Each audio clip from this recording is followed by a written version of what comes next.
पकवान तो हम खाइत नहीं है, बस वह मुर्गे मछली खाइत है। तो मुर्गे मछली आज अम्मा कौन दिक्कत है? कहो भैया सरहजिया नहीं दिखान कहाँ चली गए? कहो बाऊ सरहज कहाँ ही दिखात नहीं है, अंदरवा हिन पाऊ ना। खाना की तैयारी नहीं करत है। और पनिया पी लियो, चलो खाए पी लियो, फिर आराम करो वही लागे। अहे बूढ़ा सुनो, लड़का कह दो का बोलते जाए कुछ मुर्गा मछली लेके आवे पौनहा के लिए। अहे बाऊ बता दियो पथरी जरूर ली हैं।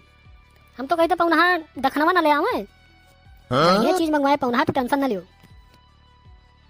बस ससुरारी न मरहत भैया, मेर मेर के खाओ मजा लियो भैया बढ़िया से। अच्छा बाऊ अब हम चली थे। हाँ जाओ पौनहा जाओ। सुनो पौनहा।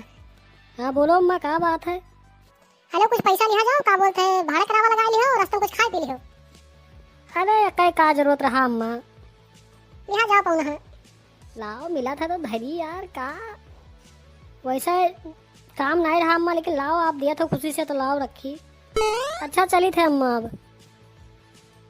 चलो पौनहा चलो अब। देखिए कई रुपया दीन है हो। ये तो 500 का है यार, मजा आएगा। यहाँ तो यार खर्चो पानी हो जाए।